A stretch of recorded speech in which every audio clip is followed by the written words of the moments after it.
ඔබ සියලු දෙනා යේසුස් වහන්සේගේ බලවන්ත නාමයෙන් පිළිගන්නවා. උන්වහන්සේ ඔබට ගොඩාක් ප්‍රේම කරනවා. උන්වහන්සේ ඔබට කොච්චර ප්‍රේම කරනවාද කියනවා නම් උන්වහන්සේගේ ජීවිතය දෙන තරම් උන්වහන්සේ ඔබට ආදරය කරා. ඔබ මේ ලෝකේ කොයි ස්ථානයක හිටියත් ඔබ කොයි වගේ පුද්ගලයෙක් වුණත් උන්වහන්සේ ඔබට ගොඩාක් ප්‍රේම කරනවා. මොකද උන්වහන්සේ යහපත් පැටළුවෙන් ඩේරානෝ. මම දේව වචනයෙන් අපි හැමෝම ආදරය කරන කොටසක් කියවන්නට යනවා. පහුගිය කාලය ඉතාමත්ම අවිනිශ්චිත කාලයක්. ඒ හැම අවිනිශ්චිතතාවයන් මැද්දෙත් උන්වහන්සේ ඔබ සමගයි. ගීතාවලිය 23 වෙනි පරිච්ඡේදය. ස්වාමින් වහන්සේ මාගේ එඬේරාය, මට හිඟයක් නොවන්නේය. උන්වහන්සේ නිල් ගොදුරු බිම්වල මා ලගින්නට සලස්වන සේක. නිශ්චල වූ දියාසලින් මා ගෙන යන සේක. උන්වහන්සේ මාගේ ආත්මය ප්‍රාණවත් කරන සේක. ස්වකීය නාමය නිසා ධර්මිෂ්ඨකමේ මාවත්වල මා ගෙන යන සේක. එසේය මරණ සෙවනේ මිටියාවත මැද්දෙන් යන්නෙම් නමුත් කිසි උපද්‍රවයකට භය නොවන්නෙමි. මක් නිසාද? ඔබ මා සමගය. ඔබගේ දණ්ඩෙල් හා සැර යටියෙන් මට සැනසෙල්ල ලැබේ. මාගේ සතුරන් ඉදිරියේහි ඔබ මට කෑම මේසයක් පිළියෙල කරන සේක. මාගේ හිස තෙලින් ආලේප කළ සේක. මාගේ කුසලාන උතුරායයි. සැබවින්ම යහපත්කමත් කරුණාවත් මාගේ ජීවිතයේ සියලු දවස්වල මා අනුව එන්නේය. මම සදාකල්ම ස්වාමීන්ගේ ගෘහයෙහි වාසය කරන්නෙමි. එන්න අප සමග එක් වී ස්වාමීන් නම දෙන්න. ස්වාමීන් වහන්සේ උන්වහන්සේ කුරුසිපත් වෙලා උන්වහන්සේ අපේ පාපේ උදෙසා මැරිලා අපිව නිදහස් කරලා උන්වහන්සේ උත්ථාන වෙලා උන්වහන්සේ දවස් 40කින් උන්වහන්සේ ස්වර්ගස්ත වුණා. වලාකුළු පිට යනවා ගෝලයන් 500 දෙනෙක් විතර දැක්කා. දැන් දේවවචනේ සඳහන් කරන උන්වහන්සේ නැවතත් එන්නේ මුළු ලෝකයා දකින්න පිණිස. මුළු ලෝකයේ දකින්න යනවා උන්වහන්සේගේ දෙවෙනි පැමිණීම. මේ කාලේ දකින්න විට අපි දකින්නේ දේවවචනේ කියන ඒ අන්තිම කාල පරිච්ඡේදයේ සිදුවෙන යම් යම් දේවල් සිදුවෙන්න පටන් ගන්නවා. හුඟක් මිනිස්සු බයයි. සමහරවිට ඔබත් බය ඇති. දෙවියන් වහන්සේගේ විනිශ්චය ලං වුණොත්, දැන් වුණොත් මම සුදුසුද ලෑස්තිද කියන එක. නමුත් දෙවියන් වහන්සේගේ දරුවන් හැටියට අපි බියක් වෙන්න අවශ්‍ය නැහැ. අපි ලෑස්ති වෙලා ඉන්නවා නම් මේ ගීතිකාවෙන් කියනවා සුසිනිදු සලුවෙන් අපි ඉන්නවනේ. දේවවචනේ කියනවා පවිත්‍ර ධර්මිෂ්ඨ අපි ජීවිතයක් තියෙනවා නම් අපිට බයක් වෙන්න අවශ්‍ය නැහැ. ස්වාමීන් වහන්සේ දැන් ආවත් හෙට ආවත් තව අවුරුද්දකින් 10කින් 20කින් 50කින් ආවත් අපි ලෑස්ති අපි ස්වාමීන් වහන්සේ හමු වෙන්න. ඒ ගැන අපි ගායනා කරමු.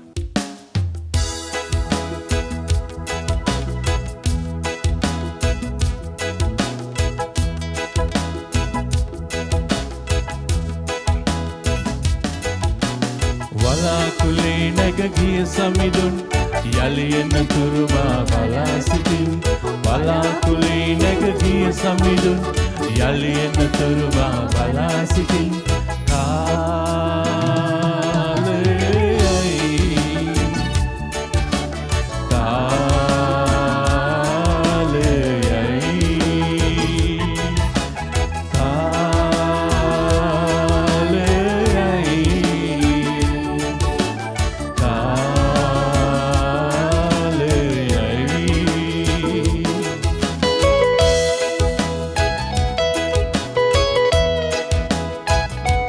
ස්වාමීන් වහන්සේ ගැන කතා කරන කාලයයි මේ කාලයයි. අපි අපේ තොල් වලින් උන්වහන්සේ කියමු. රන් වෙන්නස් වනු නෙලන්න කාලයයි. සමිඳුන් දෙන බවලුවට කියන්නට කාලයයි. සමදිව් සමිඳුන් පසුසන කාලයයි. සමදන නමමින් දෙවිඳු යදින්නට කාලයයි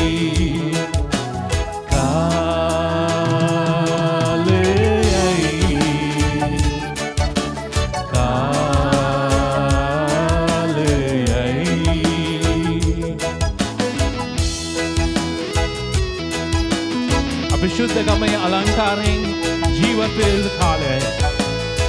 මිනිස්සු අපේ දිහා බලනවා. අපි උන්වහන්සේගේ නාමය ඔසවමු. සුසිනිද සලුවෙන් සරසන කාලයයි. පිවිතුරු සිතකින් දෙවිදු යදින්නට කාලයයි. මිනි පහනක් සේදල් වෙන පාලයයි. සමිඳුන් පෙරමග බලා සිටින්නට කාලයයි. වලාකුළේ නැග ගිය සමිඳුන් යලි එනතුරු මා බලා සිටින්. වලාකුළේ නැග ගිය සමිඳුන් යලි එනතුරු මා බලා සිටින්.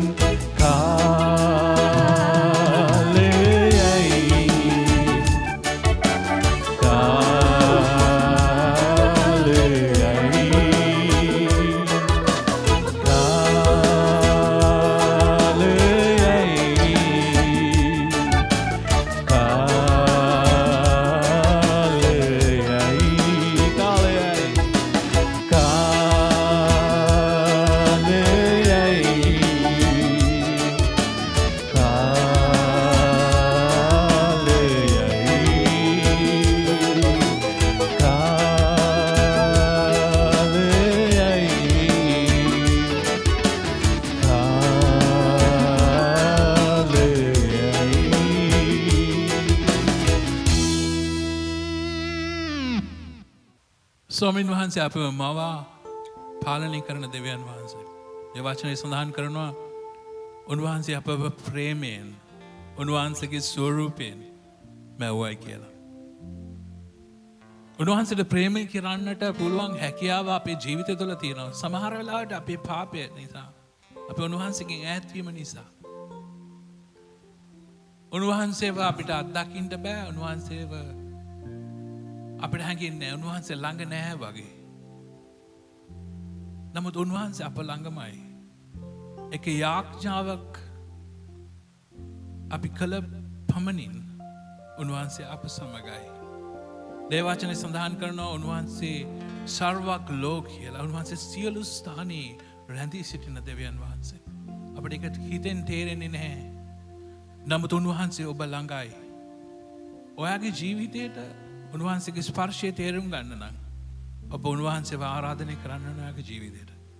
මේ ප්‍රේම ගීතය උන්වහන්සේටයි.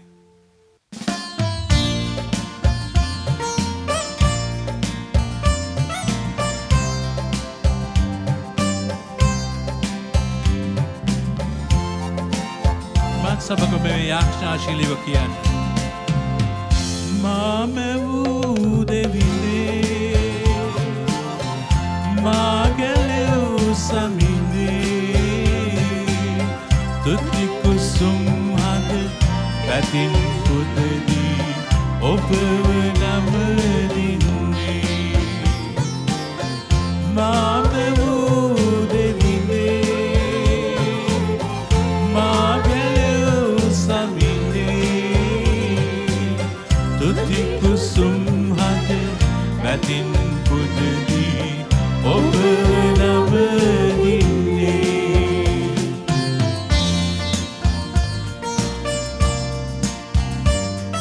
උන්වහන්සේ ප්‍රේමයයි. උන්වහන්සේ ඔබ ළඟයි. උන්වහන්සේ මා ළඟයි. හලෙලූයා. දුවිලෙන් මා සදාලා ජීව හුස්ම හෙලා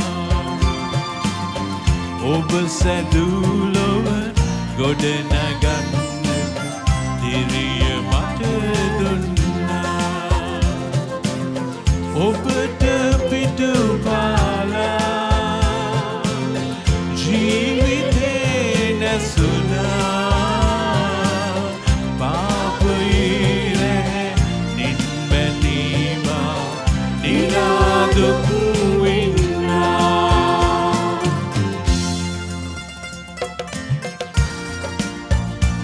ස්තුතිවන්ත වෙනවා ස්වාමීනි. ඔබ වහන්සේ මට එතරම් ප්‍රේම කරා. ඔබ වහන්සේ කල්වරියට ඔබ මා වෙනුවෙන් ඔබ වහන්සේ ජීවිතය පුද කරනවා. මාව නිදහස් කරා. පවිතුමාහට පෙම් කළා කල්වරි නැංගා යලිදුමා ජීවත් කළා ඔබේ දිවි පිදුවා මාම වූ දෙවිනේ මා ගැලව් සමිනේ තුති කුසුම් හඳ පැතින් පුදවී ඔබ වෙනම දින්නේ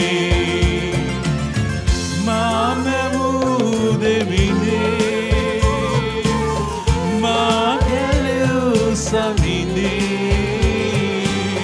තුති කුසුම් හඳ පැතින් පුදවී ඔබ වෙනම දින්නේ තුති කුසුම් හඳ පැතින් පුදවී ඔබ වෙනම දින්නේ ඔබ වෙනම දින්නේ හලෙලූයා ඔබ වෙනම දින්නේ.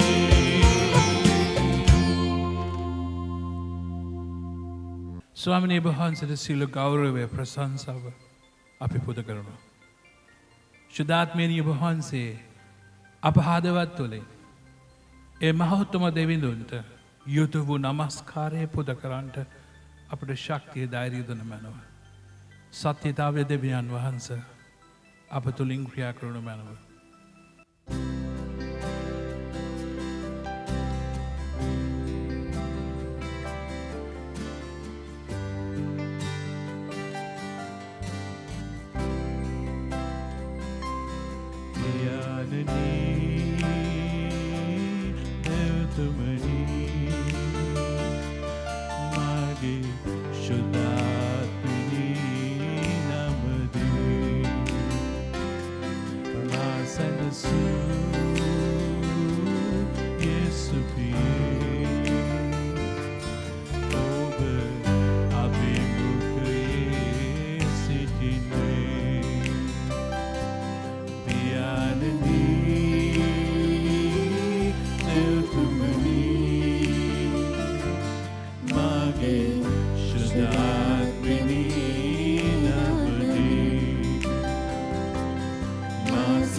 ස්වාමීන් වහන්සේගේ අභිමුඛයේ පමණක් සිටින්නට අපට ශක්තිය දොඩවනවා.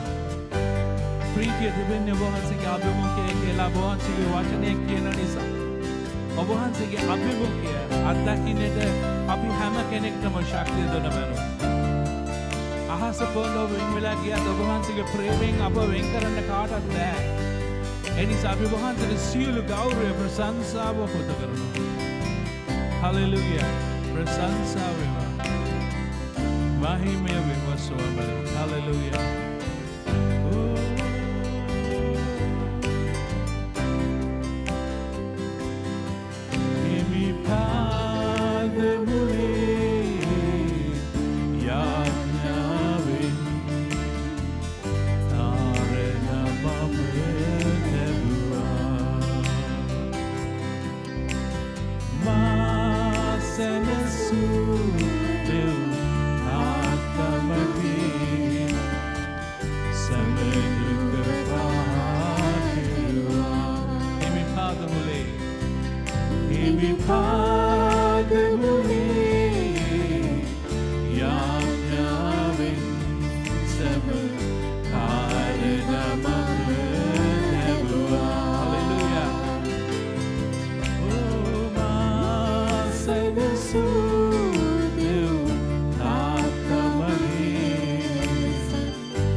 ස්වාමිනී මේ ඉන්නා වූ සියලු දෙනෙක්ම අසන්නා වූ සියලු දෙනෙක්ම ස්වාමිනී සහභාගී වෙන්නා වූ සියලු දෙනෙක්ම ජීවිතේ ස්වාමිනී ඔබ වහන්සේගේ බලය ඔබ වහන්සේගේ මහිමය අත්දකින්න ඔබ වහන්සේගේ හාස්කම ඔබ වහන්සේගේ සුවය අත්දකින්න තුන බැලුව ස්වාමිනී බලය මහිමය තේජස ඔබ වහන්සේට පමණයි හලෙලූයා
ස්වාමීනි වහන්සේගේ අභිමුඛය අපට ජයතින්නේ වහන්සේගේ අභිමුඛය ජීවිතේ යම් ප්‍රශ්නයකින් වෙලී සිටින කෙනෙක් සිටී නම් ස්වාමිනී. එකෙනාගේ හදවතට කතා කරමින් ජය තිබෙන්නේ ඔබ වහන්සේගේ අභිමුඛයේ බව ඔබ වහන්සේ ඒ හදවතට කතා කළා. යේසුනි ඔබ වහන්සේ ජීවමාන දෙවිඳුන් කළ නොහැකි දෙයක් නෑ ඔබ වහන්සේට. පිළිකාව ඔබ වහන්සේගේ අතේ සම්පූර්ණයෙන් සුවයි. එනිසා අපි ඔබ වහන්සේ පාමුල රැඳෙනවා. ඔබ වහන්සේගේ ජය දුන මැනව යේසුස් වහන්සේගේ නාමයෙන්.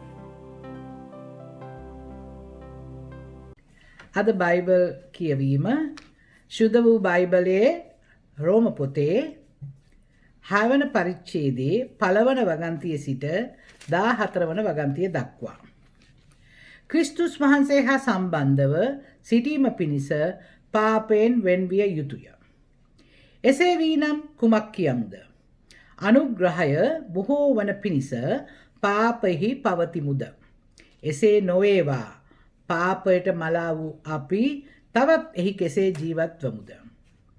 නොහොත් ක්‍රිස්තුස් යේසුස් වහන්සේ තුළට බෞතිස්ම ලැබුවා වූ අප සියල්ලන් උන්වහන්සේගේ මරණයට බෞතිස්ම ලැබූ බව නොබලා නොදැන සිටහුද? එබැවින් ක්‍රිස්තුස් වහන්සේ පියාණන් වහන්සේගේ මහිමය කරන කොටගෙන මලවුන්ගෙන් නැගිටවනු ලැබුවා සේම අපිත් ජීවනයේ අලුත්කමින් හැසිරෙන පිණිස මරණය තුළට බෞතිස්මය කරන කොටගෙන උන්වහන්සේ සමග තැන්පත් කරනු ලැබුවෙමුය.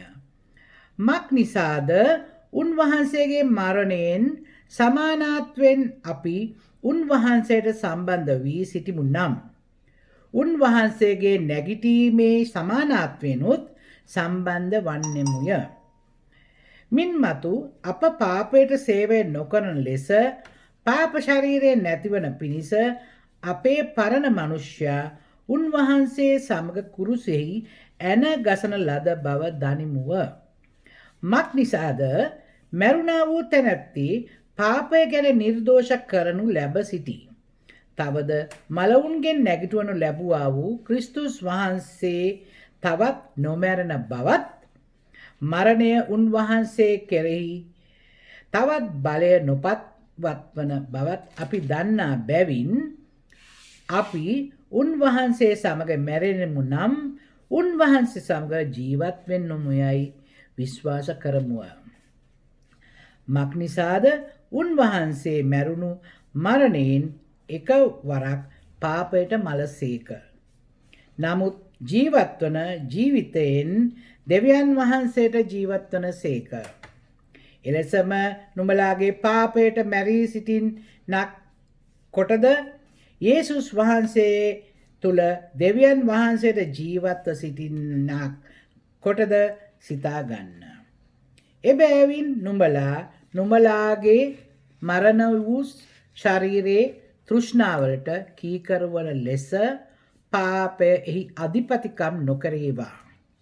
නුඹලාගේ අවයවයන් අධර්මිෂ්ඨකමේ ආයුධ කොට පාපයට බාර නොදී නුඹලාම මලවුන්ගෙන් ජීවත්ව සිටින්නාක් මෙන් දෙවියන් වහන්සේට බාර වී නුඹලාගේ අවයවයන් ධර්මිෂ්ඨකමේ ආයුධ කොට උන්වහන්සේට බාර දෙන්න. කුමක් හේින්ද නුඹලා ව්‍යවස්ථාව යටතේ නොව අනුග්‍රහය යටතේ සිටින බැවින් පාපය නුඹලා කෙරෙහි අධිපතිකම් නොකරන්නේය. අයිබෝවන් අද නැවත අපි බලන්න යනවා මම හිතන්නේ කියවීමක් කරා රෝම වරුන්ගේ ලිපියේ 6 වෙනි පරිච්ඡේදයේ 1 සිට 14 දක්වා පවුල්තුමා ඉතා විශේෂීත කෙනෙක් හැටියට මම සලකනවා. මක් නිසාද රෝමේ මේ රෝම ලිපිය ලියන ලද්දේ පවුලුතුමා මේ රෝම වරුන්ගේ සභාව ගෘහ සභා 5ක් පමණ තිබෙනයි කියලා හුඟක් තිබුණයි කියලා ඒ අවස්ථාවේදී හුඟක් දේව ධර්මාචාර්යවරු කියනවා. හැබැයි මේ පවුලුතුමා නෙවෙයි මේ සභහ පටන් ගත්තේ. පටන් ගත්තේ ඇත්ත වශයෙන්ම කවුරු හරි කෙනෙක් යෙරුසලමේ පෙන්තකොස්ත දිනේ මතකයි නේද? ශුද්ධාත්මයන් වහන්සේ ආවහම බොහෝ දෙනෙක් දෙවියන් වහන්සේ වෙතට ආවා.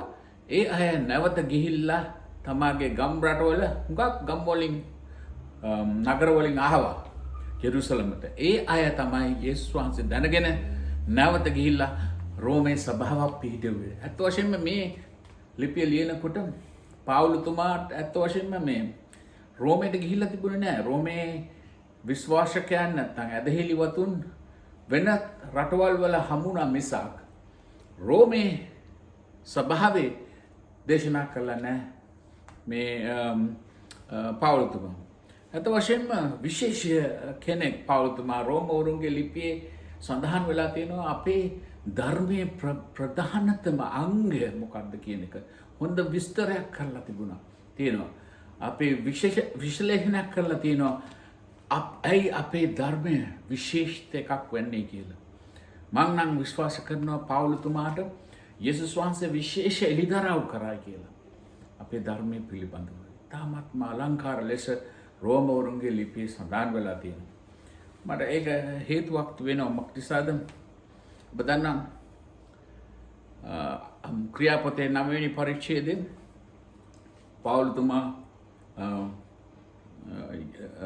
යේසුස් වහන්සේ මුණ ගැහෙනකොට එයා අන්ධ වෙනවා. ඊට පස්සේ ඔහු ගිහිල්ලා නගරයකට ගිහිල්ලා ඒ නගරයේදී එක්කෙනෙක්ට අනනායස් කියලා එක්කෙනෙක්ට යේසුස් වහන්සේ කතා කරලා කියනවා මෙහෙම දෙයක්.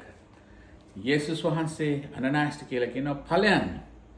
මට නිසාද ඔහු පාවුලුතුමා ගැන කියන්නේ මාගේ නාමය අන්‍ය ජාතීන්ද රජුන්ද ඊශ්‍රායල් පුත්‍රයන්ද ඉදිරියට ගෙන යන්න මා විසින් තෝරා ගන්නා ලද භාජනයක් කියලා. ඉතින් මම හිතන්නේ විශේෂිතයි. ඔහුට එළිදරව් වෙලා තියෙනවා අපේ ධර්මයේ පිළිබඳ. මම හිතන්නේ යේසුස් වහන්සේ ඔහුගේ සිතට තාමත්ම ලොකු එළිදරව් දීලා තියෙනවා. ඒ එළිදරව් තමයි ඇත්ත වශයෙන්ම අද බලන්නේ අපි රෝමවරුන්ගේ ලිපියේ. රෝමවරුන්ගේ ලිපියේ ඒ වගේ ගැඹුරට ගිහිල්ලා තියෙනවා අපේ ධර්මයේ පිළිබඳව. අපි දැක්කා රෝමවරුන්ගේ ලිපිය ගැන අපි අධ්‍යයනය කරා. පළවෙනි පරිච්ඡේදයේ සිට පස්වෙනි පරිච්ඡේදය දක්වා. එහිදී විශේෂයි පළවෙනි පරිච්ඡේද 16 වෙනි වගන්තිය අපිට පාවුලුතුමා සඳහන් කරලා තියෙනවා ඇදහිීමෙන් පැමිණෙන අලුත් ධර්මිෂ්ඨකම පිළිබඳව අපි ඒ ගැන අධ්‍යයනය කරා. දෙවියන් වහන්සේගේ උදහස අපිට ඇත්ත වශයෙන්ම තියෙනවායි කියලා එක. යේසුස් වහන්සේ නැතුව ඒ උදහසෙන් බේරෙන්න පුළුවන් එකම ක්‍රමය අපිට ඒ උදහසෙන් බේරෙන්න ක්‍රමයක් තිබුණේ නැහැ. මොකද අපි පාපයේ හිටියා, අපි අයුතුකම් වල හිටියයි කියලා කියනවා මේ රෝමවරුන්ගේ ලිපියේ පාර අපි බැලුවා. අප පව්කරුවන්ව සිටියදී, අපි අභක්තිකයන් ලෙස සිටියදී යේසුස් වහන්සේ ඇවිල්ලා අප වෙනුවෙන් මැරුණා. අපගේ පාපයෙන් අපව නිදහස් කරන්න. මතකයි අපි කතා කරා නඩු ශාලාවක නඩුකාරතුමා දෙවියන් වහන්සේ අප දිහා බලලා අපේ කිලිටු අපේ ධර්මිෂ්ඨකම් පවා ඒ තුලත් පාපය තිබෙනවා. අපිට කිසි ධර්මිෂ්ඨකමක් කරන්න බැරි තත්වයක් තියෙන්නේ. මොකද අපි නඹුරුවක් තියෙනවා පාපයට. ආදම්ගේ ඒ අකීකරුකම නිසා අපටත් ඒ අකීකරුකමේ පාපය වැඩිලා තියෙනවා. ඒ වගේම ඒ පාපයට තියෙන නැඹුරුතාවය නිසා අපි පාපයටමයි ආදෙන්නේ. ඒ නිසා අපි අධර්මිෂ්ඨකමෙන් අපිට නීතියක් දෙන්න බෑ. අපි දෙවියන් වහන්සේ නීතිය ලබා දුන්න මෝසෙස් ලබා අවුරුදු 1500ක් ඒ නීතිය තබයිද කියලා හිතාගෙන හිටිය දෙවියන් වහන්සේ. ඒක තැබුවේ නෑ යුදෙව්වරු. ඉතින් නීතියක්වත් තබන්න බෑ. අපේ හැම කෙනෙක්ම යුදෙව්වරු වෙන්න පුළුවන්, අන්‍ය ජාතිකයෝ වෙන්න පුළුවන්. අපිට ගැලවීමේ මාර්ගයක් නෑ. මොකද අපේ දෙවියන් වහන්සේ ඉතාමත් ශුද්ධවත් දෙවියන් වහන්සේ.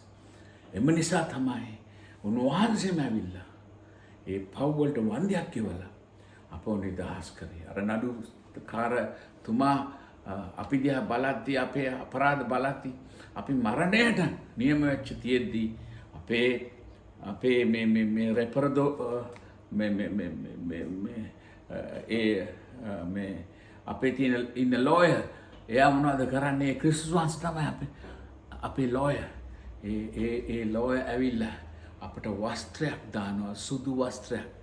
අර නඩුකාරතුමා එහෙ ඉඳලා බලද්දී මේ සුදු වස්ත්‍රය දිහා බලලා අපව නිදහස් කරනවා. මේකයි කිතුණු ජීවිතය. කිතුණු ධර්මය ගැලවීමේ ප්‍රථම අධ්‍යයනය ඒකයි. අපව නිදහස් කරන දෙවියන් වහන්සේගේ අනුග්‍රහයෙන් අපව නිදහස් කරයි. තවත් එකක් අපි ගිය පාර බැලුවා අපි සමගි කළා. ඒ සමගි කිරීම ආවේ දෙවියන් වහන්සේගේම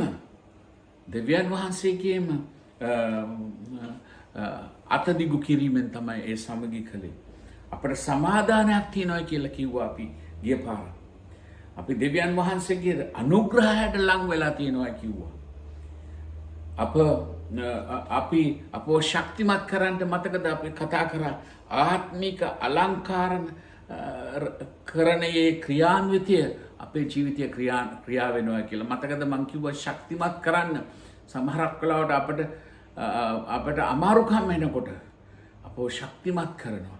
මේ දහමේ මේ ගමනේ කිතුණු ගමනේ දෙවියන් වහන්සේගේ ප්‍රේමය වැගිරුවයි කියලා අපි ගිය පාර බැලුවා. අමුතු ප්‍රේමයක්. ඒ ප්‍රේමය දෙවියන් වහන්සේ වගුරනවා කෙලින්ම ස්වර්ගයේ ඉඳලා. අපේ ගැලවීමේ පළවෙනි අධ්‍යයනය ඒකයි.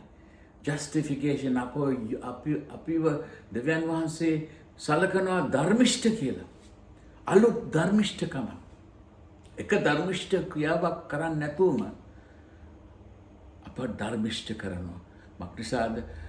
යේසුස් වහන්සේ කරපු ක්‍රියාව නිසා උන්වහන්සේ අපට ඒ ධර්මිෂ්ඨකම ලබා දෙනවා. පව්කම විතරක් නෙමෙයි. පව් කෝටියක් තියලා පව් බිඳුව කරේ නැහැ. පව් කෝටියක් තියලා ඒකෙන් නිදහස් කරලා ධර්මිෂ්ඨකම අපට ලබා දුන්න දෙවියන් වහන්සේගේ කොත්තම ලොකු දෙයක්ද? තව දෙයක් අපි ඒ උන්වහන්සේගේ ප්‍රේමය අපේ ජීවිතේට එනකොට ඒක උඩින්ම දෙවියන් වහන්සේ අපට දෙන්නා වූ ප්‍රේමයක්. ඒක එනකොට අපේ ජීවිතේ හැම අංගයකම ප්‍රේමය යනවා. මේක තමයි මේ ප්‍රථම අධ්‍යයනය ගැලවීමේ යේසුස් වහන්සේ අපේ ජීවිත තුළට එනවායි කියලා කිව්වා. අපි පහේදී පස්වෙනි පරිච්ඡේදය අප දකින ශුද්ධාත්ම වහන්සේ අප තුළට එනවායි කියලා. මේ හැම දෙයක්ම අපිට කියනවා දෙවියන් වහන්සේ අපට සහතික කරනවා අපි ගැලවීමට ලබනවායි කියලා. අවසාන දවසේ අපි නැගිටලා ස්වර්ගයට යන බව සහතික කරනවා. පළවෙනි අධ්‍යයනයේම අපි එක ධර්මිෂ්ඨ ක්‍රියාවක් කරන්නේ නැතුවම ස්වාමින් වහන්සේ අදහිමෙන්ම අපට ස්වර්ගයක් වෙනවා. කුඩුකාරයෙක් වුණත් මොන යම් දෙයක් වුණත් ඒ ඉන්න විදියටම ආවනම් ඇදහිල්ලේ අපි උන්වහන්සේ වෙතට ආවනම් අපෝ නිදොස් කරලා නිදහස් කරනවා දෙවියන් වහන්සේ. ඒක තමයි පළවෙනි අධ්‍යයනය ගැලවීමේ. මේක විස්තර කරනවා පාවුලුතුමා මේ පළවෙනි පරිච්ඡේදයේ ඉඳන් පස්වෙනි පරිච්ඡේදයේ ගිය පාර අපි බැලුව ඒ පරිච්ඡේදයේ වෙනකල් අපි පාවුලුතුමා මේකයි උගන්වන්නේ. කිතුණු දහමේ ප්‍රධානතම විශේෂත්වය සුභ ආරංචිය ලෝකයට ඒකයි. අපිට නීතිමාලාවක් තියලා ධර්මිෂ්ඨකම් කරලා නැත්නම් යම් මෙහෙයවල් පවත්තලා මගේ ශරීරයේ තලා පෙලා ධර්මිෂ්ඨ මගේ යන්න කියන්නේ අපිට යේසුස් වහන්සේ. ඒක තෑගයක් හැටියට අපට දෙනවා. ඒ තෑග්ග අපි බාරගන්න නම් අපි උන්වහන්සේව අදහන්න ඕන. ඇදහිල්ල ගැනත් අපි කතා කරා පරණ පාඩමක. එම නිසා දැන් අපි ඇතුල් වෙලා තියෙනවා අලුත් ජීවිතයකට ඇතුල් වෙලා තියෙනවා. ඒක ක්ෂණිකයෙන්ම වෙච්ච දෙයක්. අපිට දෙවියන් වහන්සේගේ ඇදහිල්ලෙන් අපිට ගැලවීම ලබා දුන්නා. ඒක පළවෙනි අධ්‍යයනය. ඒ අධ්‍යයනයේ ගැලවීමේ කෙනෙක් හැටියට අපි දැන් අපි කොහොමද කිතුණු ජීවිතය ගෙවන්නේ. එන්න ඒකයි 6 වෙනි පරිච්ඡේදයේ 7 සහ 8 දී පවුලුතුමා දැන් කියන්නේ. දැන් අපි අලුත් මිනිස්සයන් ශුද්ධාත්මන් වහන්සේ අප ජීවිතය තුළට ඇවිල්ලා ඉන්න මිනිස්සයන් උන්වහන්සේ දැන් රජකම් කරනවා. අත් වශයෙන්ම පවුලුතුමාගේ විශේෂිත වචන තමයි ක්‍රිස්තුස් වහන්සේ තුල ඉන්නා වූ අය හැටියට. ක්‍රිස්තුස් වහන්සේ තුල මේ කොටසේදී අපි දකිනවා මේ දේ උන්වහන්සේ කියන පවුලුතුමා කියන පස්වෙනි වගන්තිය 6 වෙනි පරිච්ඡේදයේ පස්වෙනි වගන්තියේදී කියන උන්වහන්සේට සම්බන්ධව සිටිමු කියලා. දැන් අපි අපේ කිතුණු ජීවිතය අපි ගෙවන්නේ තනියම නෙමෙයි. උන්වහන්සේට සම්බන්ධ වෙලා ඉන්න අය හැටියට. උන්වහන්සේට සම්බන්ධ වෙලා තියෙනවා. අපි පස්වෙනි පරිච්ඡේදයේ ගිය පාර අපි කරේ නැහැ දෙවෙනි කොටස. පවුලුතුමා සංසන්දනය කරනවා ආදම්ට සම්බන්ධ වුණු අයට වෙච්ච සිද්ධිය. ආදම්ට සම්බන්ධ වුණු අය මරණයට පත් වුණා. ආත්මික මරණයට පත් වුණා. ශාරීරික මරණයට පත් වුණා. හැබැයි ක්‍රිස්තුස් වහන්සේට සම්බන්ධ වූ කට්ටිය ගැලවීමට ඇවිල්ලා තිබෙනවා. උන්වහන්සේන් ආව දෙයක් තමයි ධර්මිෂ්ඨත්වය, අලුත් ධර්මිෂ්ඨත්වය, සමගිකම. දෙවියන් වහන්සේත් එක්ක. දෙවියන් වහන්සේ සම්පූර්ණ ශුද්ධයි. උන්වහන්සේට කැලලක් තියන්න බෑ. උන්වහන්සේ අපව බාරගන්නේ. උන්වහන්සේ අපට සමගි කරේ ක්‍රිස්තුස් වහන්සේ කරපු ක්‍රියාවක් නිසා, අපි කරපු කිසි දෙයක් නිසා නෙවෙයි. එම නිසා අපි දැන් ජීවත් වෙන්නේ ක්‍රිස්තුස් වහන්සේට සම්බන්ධ වෙලා. තනියම නෙමෙයි ජීවත් වෙන්නේ. එතකොට අපිට දැන් 6 වෙනි පරිච්ඡේදයේ ඉඳන් 8 වෙනි පරිච්ඡේදයට පවුලුතුමා දැන් අපිට ගෙනල්ලා කියනවා දැන් අලුත් ජීවිතයකට අපි මුල පුරලා තියෙන්නේ. ක්‍රිස්තුස් වහන්සේට සම්බන්ධ වූ කිතුණු ජීවිතයක්. එහෙම සම්බන්ධ වෙලා ජීවත් වන්නේ කොහොමද කියන එක තමයි පරිච්ඡේද 6, 7, 8 සඳහන් වෙන්නේ. දැන් මෙතක් කල අපි මුකුත් කළා නැහැ. අපි ඇදහිල්ල විතරයි අපේ ජීවිතෙන් ඇති උනේ. ඔක්කොම කරේ යේසුස් වහන්සේ. අපිට ඒක තෑග්ගක් හැටියට ලැබුණ දෙයක්. එතකොට සමහර අය හිතන්න පුළුවන් හරි ලෙහෙසිනේ කිතුණු ජීවිතය. දෙවියන් වහන්සේ අපිට ඔක්කොම කරනවා. අපිට මොකද්ද තියෙන්නේ කරන්න? අපිත් නිකන් පහසු ලෙස අපි ජීවත් වෙමු. එක සමහරක් අය හිතනවා පහසු ලෙස ජීවත්. සමහරක් අය හිතයි දෙවියන් වහන්සේ හැම දෙයකම සමාව දෙනවනේ. ඉතින් අපි දිගටම පව් කරමු. උන්වහන්සේ දිගටම පව් කරමු. මොකද අනුග්‍රහය වැඩි වෙලා පවුලුතුමා කියන්නේ පස්වෙනි පරිච්ඡේදයේ අන්තිම හරි අනුග්‍රහය වැඩි වුණාම ඒ කියන්නේ පව් වැඩි වුණාම අනුග්‍රහයත් වැඩි කියලා. එතකොට සමහර අය හිතන්න පුළුවන් මට දිගටම පව් කරන්න පුළුවන් ප්‍රශ්නයක් නැහැ. බලන්න පවුලුතුමා කියන වචනේ. දැන් මේ අදහස දැන් පවුලුතුමා තර්කයක් ගේන්නේ. පවුලුතුමා අර කිව්ව දේවල් ඒක ඇත්තයි. නිකන් හම්බෙන්නේ අපිට ගැලවීම. පළවෙනි ඇදෙන්නේ අපිට දෙවියන් වහන්සේ ස්ථිර කරනවා ගැලවීම. ස්ථිර කරනවා ස්වර්ගය. ඒක වෙනසක් නැහැ. ඒක වෙනස් වෙන්නේ නැහැ. හැබැයි මෙතනදී බලන්න පවුලුතුමා 6 වෙනි පරිච්ඡේදයේ පළවෙනි වගන්ති කියන එසේ වී නම් කුමක් කියමුද? අනුග්‍රහය බොහෝ වන පිණිස පාපයේ පවතිමුද? එසේ නොවේවා. පාපයට මලා වූ අපි තවත් එහි කෙසේ ජීවත් වෙමුද? පවුලුතුමා කියන එහෙමනම් අලුත් ජීවිතය ගෙවන අයට එතකොට කියන්න පුළුවන්ද මට ටිකටම පාප කරන්න පුළුවන් ප්‍රශ්නයක් නැහැ. එසේ නොවේවා. එසේ කරන්න බෑ. අලුත් ජීවිතයක්. මේ අලුත් ජීවිතේ යේසුස් වහන්සේට සම්බන්ධ වෙන ජීවිතය. යේසුස් වහන්සේ ගැන හරි අවබෝධයක් තියෙනවා. අපේ ගැලවීමේ ඉහළ ආශිර්වාදය ගැන හොඳ අවබෝධයක් තිබෙනවා. පාපයට නැවත රජකම් කරන්න දෙන්න බෑ අපේ ජීවිතේ.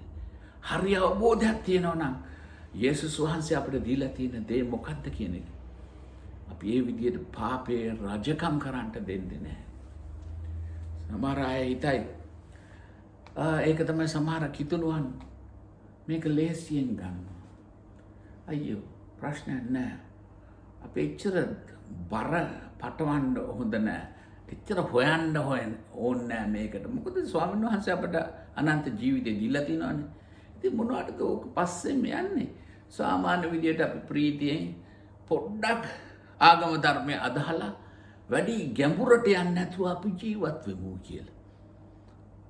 සමහරක් අය හිතනවා GI පැකර් ගැන ඔබ අහලා ඇති. GI මේ ඇත්ත වශයෙන්ම අද කිතුණු අයගේ ප්‍රශ්නයක් මේක.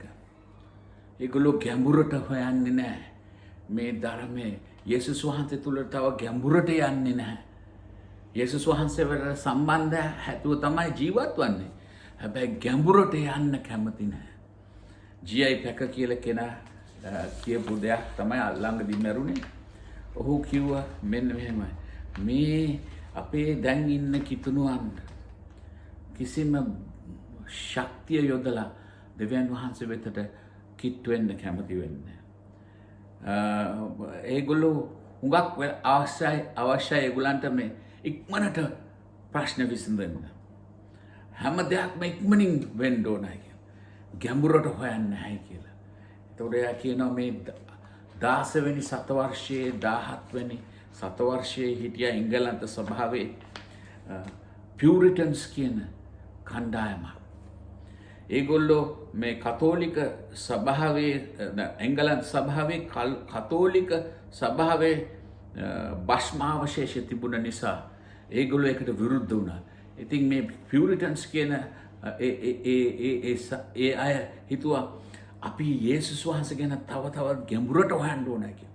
ගැඹුරට හොයලා දේව වචනය අධ්‍යයනය කරලා අපි දෙවියන් වහන්සේ අතර ඇති සම්බන්ධය තව තියුණු කරන්න සෑහෙන මහන්සි ගත්ත අය. ඒ අය කියනවා GI පැකර් කියනවා මේ අය ඒ නිසා වෙන් වෙලා ඒගොල්ලෝ වෙනම දේශකයෝ ගෙනල්ලා බයිබල් අධ්‍යයනය කරලා ගැඹුරට ගියා. ඒගොල්ලන්ට තමයි පියුරිටන්ස් කියලා කිව්වේ. ඇමරිකාව පටන් ගත්තෙත් ඒවන් අය. ඒගොල්ලෝ GI පැකර් කියනවා මේ අය අත්වශයෙන්ම මහා රූක්ෂයන් වගේ කියලා. කැලිෆෝනියාවේ තියෙනා වූ රෙඩ් වුඩ් වනාන්තරයේ ගස් වගේ කියලා. ඒගොල්ලෝ මහා දවැන්ත ගස් මම මෙහෙම මේ ගස් රෙඩ් වුඩ් කැලිෆෝනියාවේ රෙඩ් වුඩ් මේ වනාන්තරයේ තියෙන ගස් වල සයිස් එක බලන්න මේ මම පින්තූර කිහිපයක් ගෙනාවා. මේ විශාල ගස් විශාල ඉතාමත් බොහෝ විශාල ගස් මේවා තාම තියෙනවා. මේ රෙඩ් වුඩ් ගස් කියන ගස් මොනවද දන්නවද කරන්නේ? ඒ ගස් පුළුවන් තරම් පල්ලෙහාට ඒ ගස්වල තියෙන මුල් හොයනවා කොහෙද තියෙන්නේ කියලා.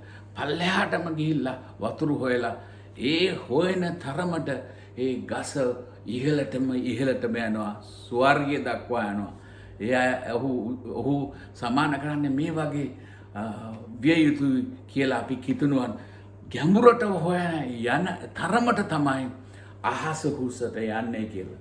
එයා කියනවා ලැබුගිනි ආවහම මේ ගස්වලේ පොත්ත විතරයි පිලිස්සෙන්නේ. ඒ පොත්ත විතරක් පිලිස්සුවාට ගස ශක්තිමත්ව දෙනවා. කොච්චර ලැබුගිනි ආවත් ඒ ගස එහෙමමයි. හැබැයි අද කිතුණු ඔයා කියනවා පොඩි ගස් වගේ ලස්සනයි බලන්න. හැබැයි ලැබුගින්නක් ආවනම් සම්පූර්ණ ගසම විනාශ වෙලා යනවා. අපි ඇත්ත වශයෙන්ම දෙවියන් වහන්සේට සම්බන්ධ වූ අය හැටියට මෙන්න මේ වගේ ගැඹුරට ගිය යුතුයි. ලේසි පහසුවෙන් අපි කිතුණු ජීවිතය ගන්න බෑ. right? එනිසා මෙතනදී මොකද්ද ප්‍රථමයෙන් අනිත් එක පෞල්තුමා කියන්නේ පව් කරන්න බෑයි කියලා. දිගටම අපිට පව් කරන්න බෑ. ඇයි අපි බද්ධ වෙලා තියෙනවා අලුත් බද්ධ වීමක්. යේසුස් වහන්සේට බද්ධ වීමක් තිබෙනවා. මේක කිව්වනම් තව දිගටම අපි දකිනවා යේසුස් ඒක විස්තර කරන්න අපි දෙවනි වගන්තිය මෙහෙම කියනවා. එසේ වී නමුත් යම් කුමක් කියමුද අනුග්‍රහය බොහෝ වන පිණිස පාපයේ පවතිමුද එසේ නොවේවා පාපයට මලා වූ අපි එහි කෙසේ ජීවත් වමුද නොහොත් ක්‍රිස්තුස් වහන්සේ තුල බෞතිස්ම ලැබුවා වූ අප සියල්ලන් උන්වහන්සේගේ මරණයට බෞතිස්ස ලැබූ බව නුඹලා නොදැන සිටින්නහුද මෙතන පාවුලුතුමා ගන්නවා බෞතිස්මය බලන්න හොඳට මොකක්ද කියන්නේ යේසුස් වහන්සේ තුළට බෞතිස්ම ලැබුවා වූ අප සියල්ලන් උන්වහන්සේගේ මරණයට බෞතිස්ව ලැබූ බව නුඹලා නොදැන සිටින්නහුය මෙතන මේක අරගෙන මේ ඇත්ත වශයෙන්ම පෞල්තුමා කියන්න හදන්නේ දැන් ඕගොල්ලෝ පව් වලට මැරිලා තියෙන ආයි පවට ඒ තත්ත්වය ආයි දෙන්න බෑ කියලා. බෞතිස්මය අපි දන්නවා අපේ ක්‍රිස්තියානි ආත්මික මෙවලම් දෙකක් තිබෙනවා. බෞතිස්මය සහ ශුද්ධ වූ සහභාගීකම. නේද? අපි මේකද පෞල්තුමා විශේෂව මේ පාවිච්චි කරන බෞතිස්මය. බෞතිස්මය අපි කීවරක් කරනවා. එකම එකවර. හැමදාම බෞතිස්ම කරන්නේ නැහැ.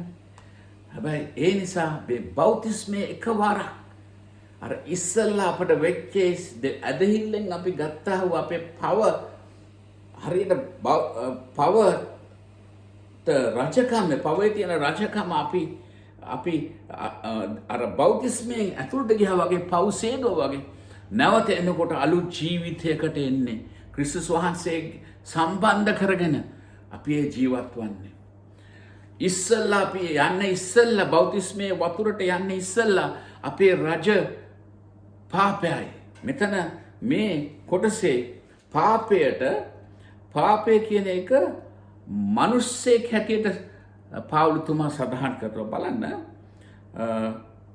12 වෙනි වගන්තිය පාපය එහි අධිපතිකම් නොකරේවා හරියට පාපය මිනිස්සෙක් වගේ තමයි මෙතනද කියන්නේ ඒ කියන්නේ ඒ අපේ රජා බෞතිස්ම කරන්න ඉස්සෙල්ලා පාපය තමයි අපේ හදවතේ රජකම් කරේ දැන් බෞතිස්මේ ලැබුවට පස්සේ නැවත නැගිට්ටාම අපේ රජා ක්‍රිස්තුස් වහන්සේ අපි ඒ මැරිලා තිබෙන්නේ තව වචනයක් තිබෙනවා මෙතනදිම සඳහන් කරනවා මෙත කිහිපයක් මේ මරණය පිළිබඳව කතා කරනවා බලන්න 4 වෙනි වගන්තියේ මරණය තුලට බෞතිස්ම කරනකොටගෙන උන්වහන්සේ සමග තැන්පත් කරනු ලැබුවෙමු.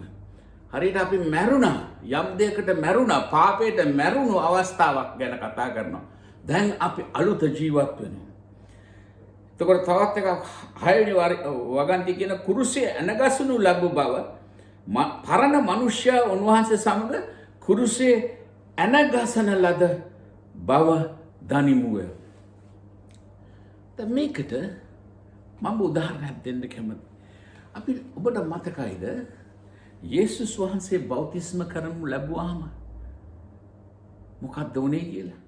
අපි ඒක කියමු සුදු මතේවුතුමාගේ සුවිශේෂය. මම ඒකට ඉන්නේ ඉස්සෙල්ලා මේ මෙවල ආත්මික මෙවලම් දෙකක් ගැන කතා කරා. බෞතිස්මය කියන එක එකවරයි. ඒ වගේම ගැලවීමේ පළවෙනි අධීරය කියන එක එකවරයි.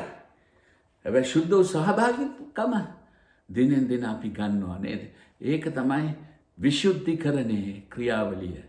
ඒ කියන්නේ අපි දෙවෙනි එක මෙවලම විශුද්ධිකරණය. බෞතිස්මය කියන එක ගැලවීමේ පළවෙනි අධීරය. හැබැයි ඒ නිසා අපි බලමු මේ ක්‍රිස්තුස් වහන්සේගේ බෞතිස්මය ගැන යම් අදහසක්. යේසුස් වහන්සේ එනවා ජෝර්දානයට. කවුද බෞතිස්ම කරන්නේ? යෝහන් බෞතිස්ම. මතේතුමාගේ සුවිශේෂයේ 3 වෙනි පරිච්ඡේදයේ 13 වෙනි වගන්තිය. එකල යේසුස් වහන්සේ යෝහන්ගෙන් බෞතිස්මය ලබන පිණිස ගලීලයේ සිට යෝර්දානයට ආසේක.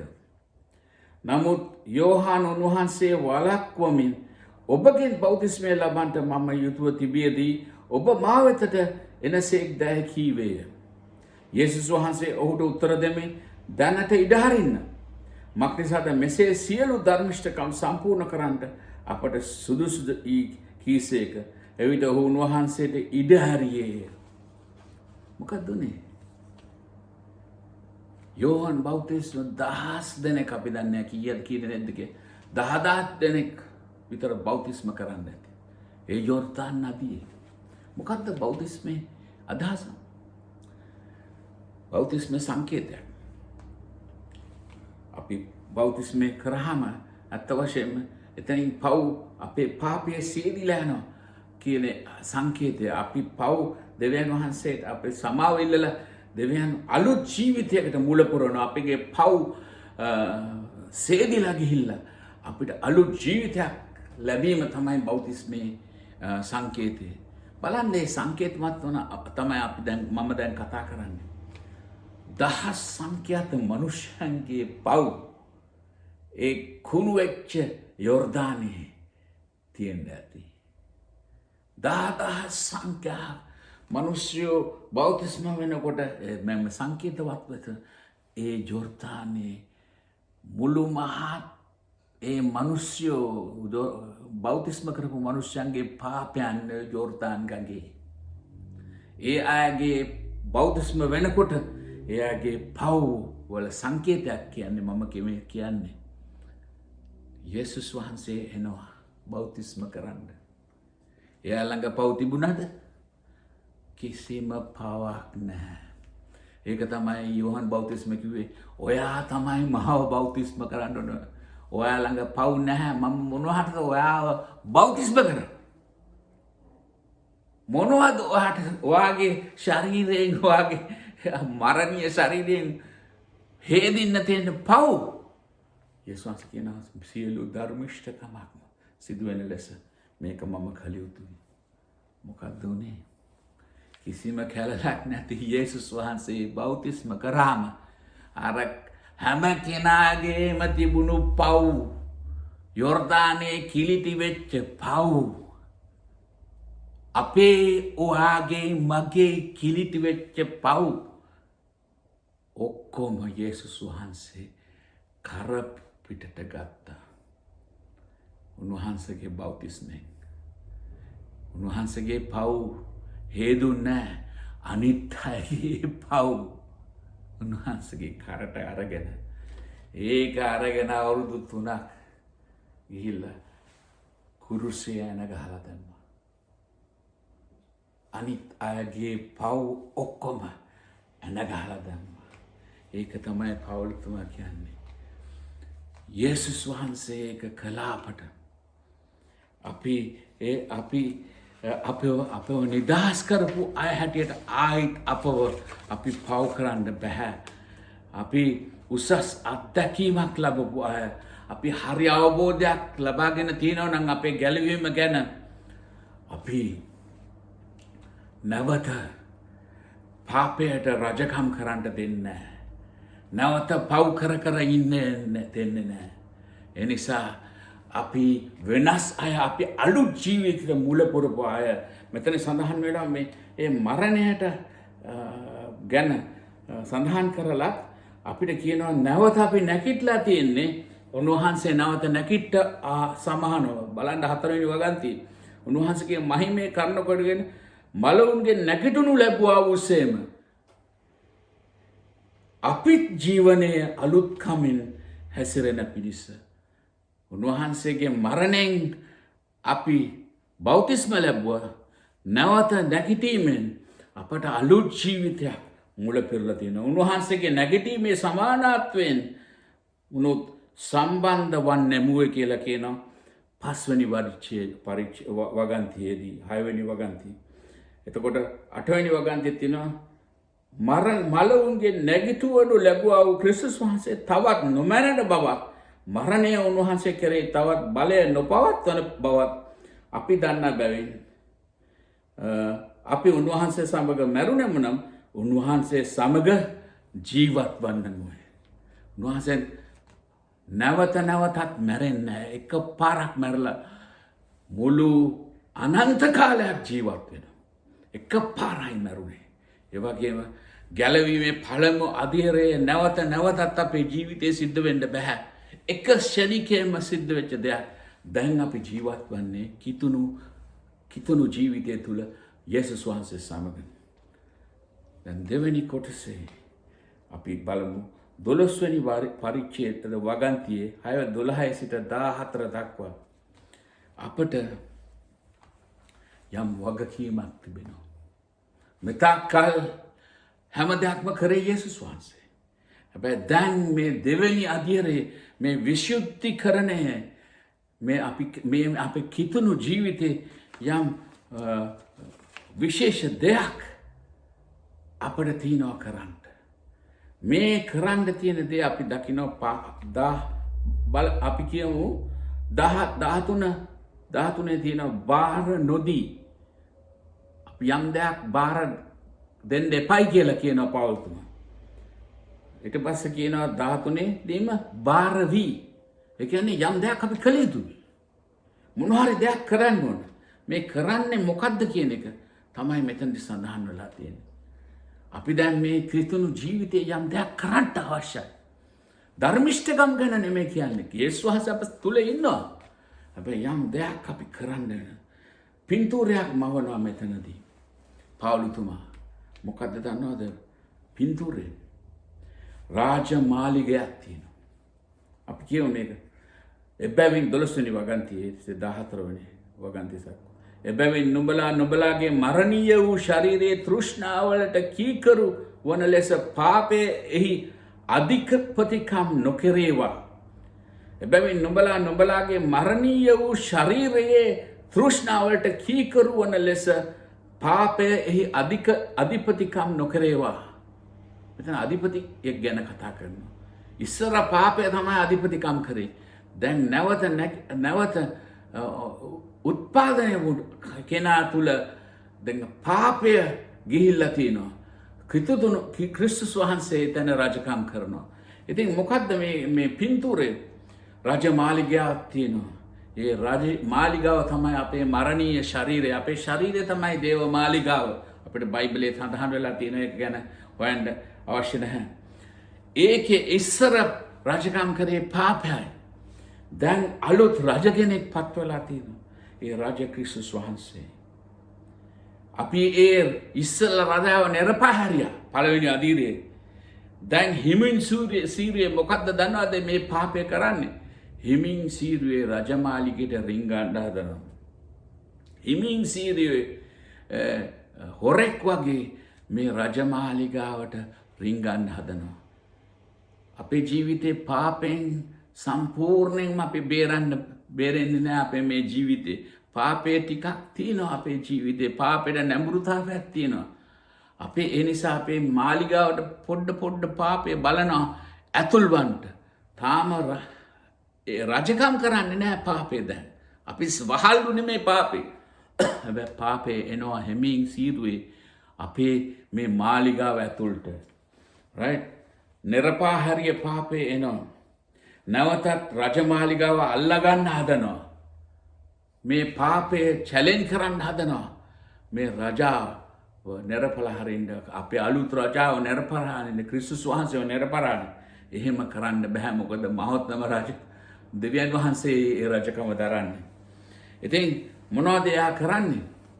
එයා හැමින් ඒ ශාරීරික සේවකයෝ අරගෙන වැරදි මාර්ගයකට හරවන්න හදනවා. කවුද මේ සේවකයෝ? තෘෂ්ණාව. අපේ ශරීරයට සාමාන්‍ය තෘෂ්ණාවල් ඒක වරදක් නැහැ. අපිට ආහාර කැමති නම් ඒ කැමැත්ත තෘෂ්ණාවක් බවට පරිවර්තනය කරන්න හදනවා මේ පව. කාමුක හැඟීම් වල වරදක් නැහැ. භාර්යාව සමග කාමුක ලෙස හැසිරෙනකොට. හැබැයි ඒක අයථා ලෙස පාවිච්චි කරනකොටයි එතන තියෙන ප්‍රශ්න වෙන්නේ. විවේක ගන්න අපේ ශරීරයට විවේකයක් අවශ්‍යයි. හැබැයි ඒ විවේකයේ කම්මැලිකමට හැරුණා. අර පාපය බලන්නේ ඒ කම්මැලිකමට ඒ සේවකයන් හොඳ සේවකයන්ව හරවන්න බලනවා. යහළු මිත්‍රයන් ඇති කිරීම ප්‍රීතියෙන් සිටීම එක වරදක් නෙමෙයි. හැබැයි නරක යහළුවන්ව ආශ්‍රය කරන එක වැරදි. ඉතින් පාපය බලනවා ඔබ නරක යහළුවන් ආශ්‍රය කරනවා. අන් අයගේ ප්‍රශංසාව ලබා ගැනීම එච්චර ප්‍රශ්නයක් නෙවෙයි. හැබැයි ඒ අන් අයගේ ප්‍රශංසාව ලබා ගන්නට අයුතු ක්‍රම පාවිච්චි කරනවා නම් ඒක වැරදි. ඉතින් අර මේ හොඳ ඒ මාලිගාවෙන් හොඳ සේවකයන් ලව්වා මේ ගොල්ලන්ගේ හරව ගන්න හදනවා. මේ අපේ පාපය අපේ මේ මාලිගාවට ඇවිල්ලා. ඉතින් මොකද්ද ඒ අය කරන්නේ? ඒ පාපය කරන්නේ අපේ ආයුධ වගේක් තියෙනවා. අපේ ඇස, අපේ සිත, අපේ කන, අපේ දිව, අපේ ලිංගේන්ද්‍රියන් මේවා මේ ආයුධ පාවිච්චි කරලා මේ පාපය බලනවා අපෝ වැරදි මාර්ගයේ යවන්න. එතකොට ඒ නිසා මෙතන කියනවා මේ පාපයට ඉඩ දෙන්න එපා. ඒ ක්‍රියාවලියක් තියෙනවා අපි කරන්න ඉඩ දෙන්න එපා. යම් දෙයක් තියෙනවා අපි කිතුණුවන් වශයෙන් අපි කළ යුතු දෙයක්. එම නිසා මොකක්ද අපේ ක්‍රියාවලිය මේ කාලයේද කිතුණු ජීවිතේ? ප්‍රථමයෙන්ම සොයන්න. සීක් සක්‍රීය ලෙස සොයන්න.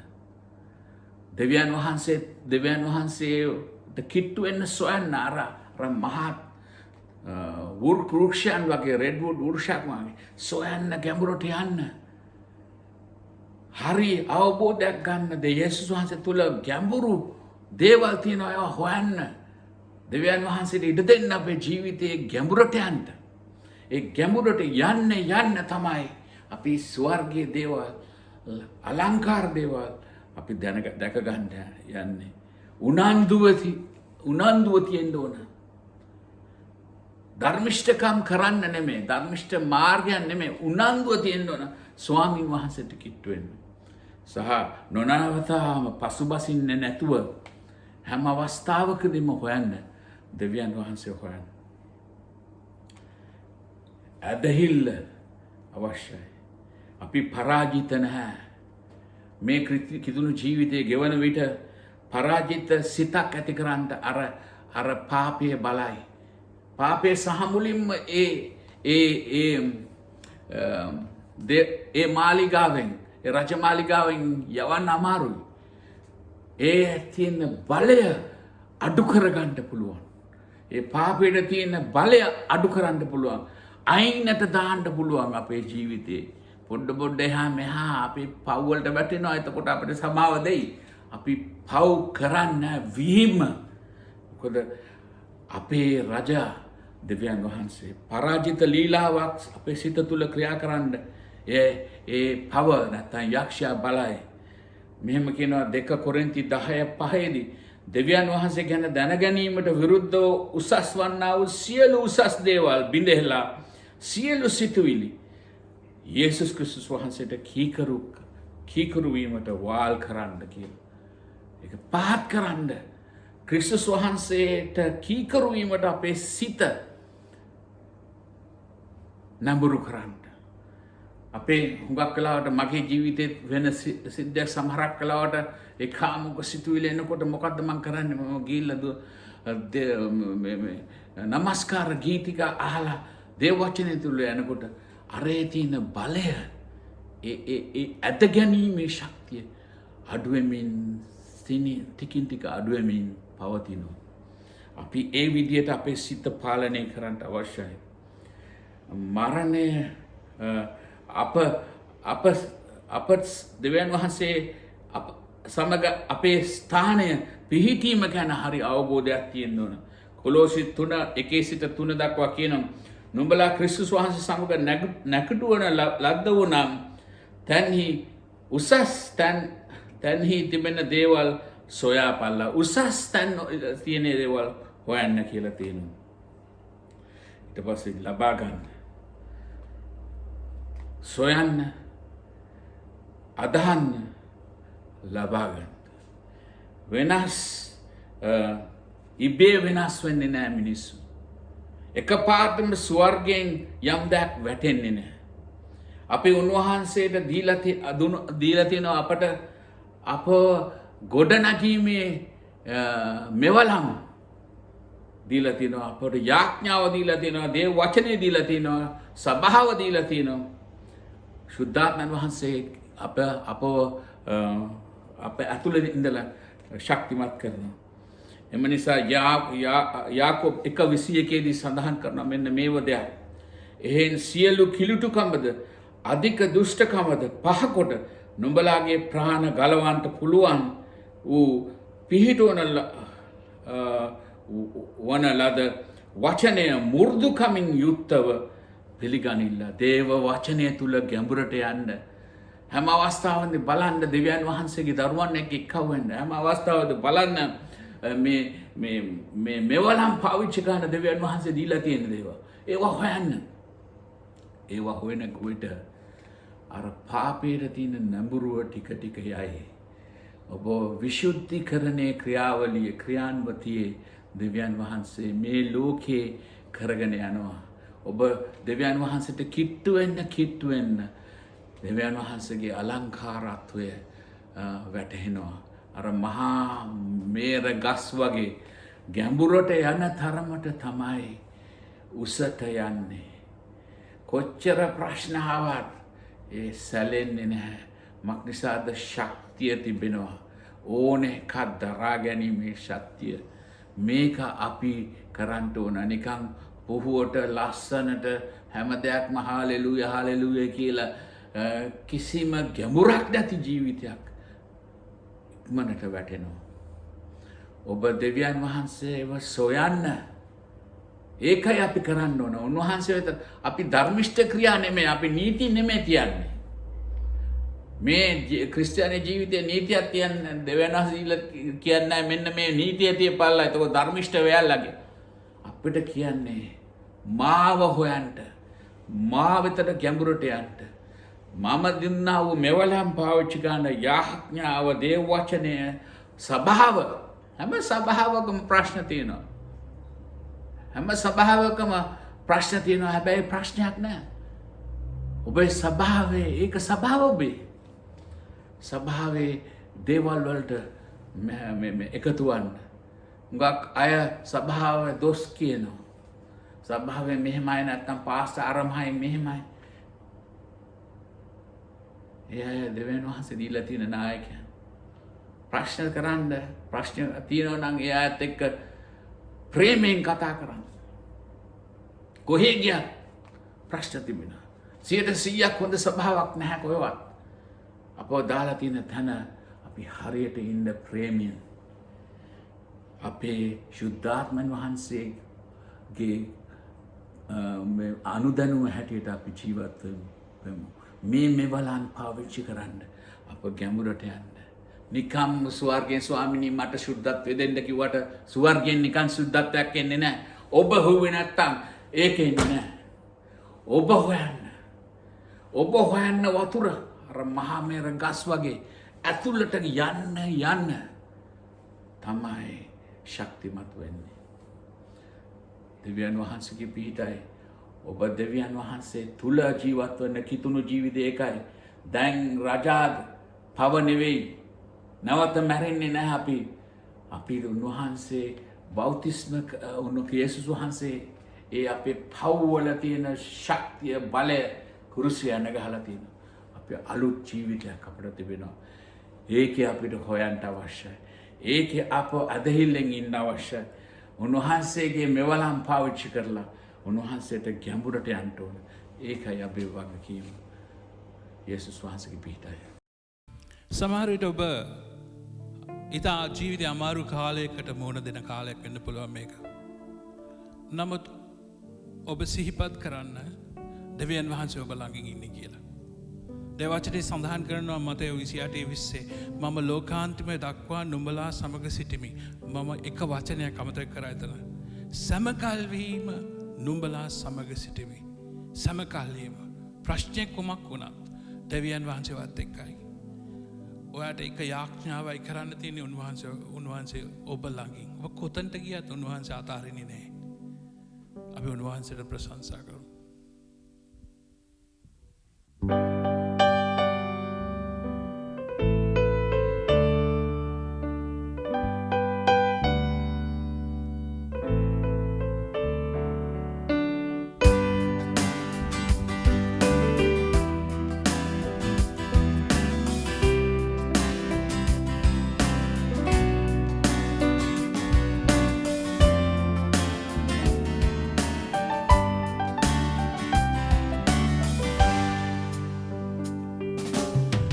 ජෙසුනී ඔබ මා ළඟින් ඉන්නවා මට දැනෙනවා ජෙසුනී ඔබ මා ළඟින් ඉන්නවා මට දැනෙනවා ඔබගෙන් කොහෙදෝ ඈතට යන්නේ ඔබගෙන් කොහෙදෝ මා සැඟවෙන්නේ ඔබගෙන් කොහෙදෝ ඈතට යන්නේ ඔබගෙන් කොහෙදෝ ඈතට යන්නේ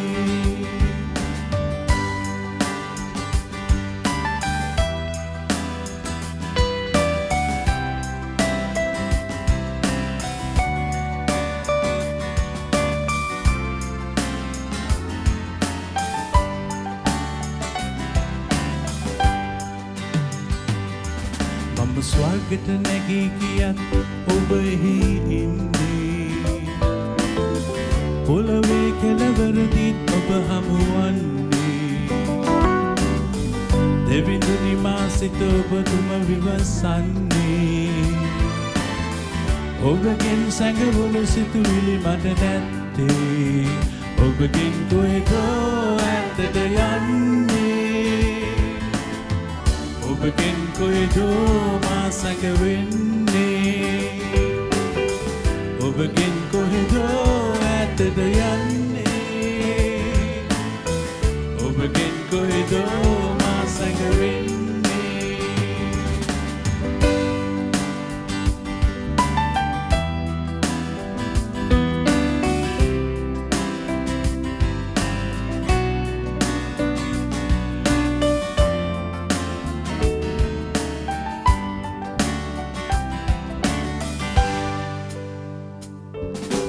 කුසේ තැනෙන විටත් ඔබ මා දන්නේ රහසින් වැඩෙනා විට මා හඳුනන්නේ ඔබගේ නෙත් මා ගත වෙත යොමු වන්නේ බිහිවෙන්නට පෙර සැලසුම ඔබ දන්නේ ඔබගෙන් කොහෙදෝ ඈතට යන්නේ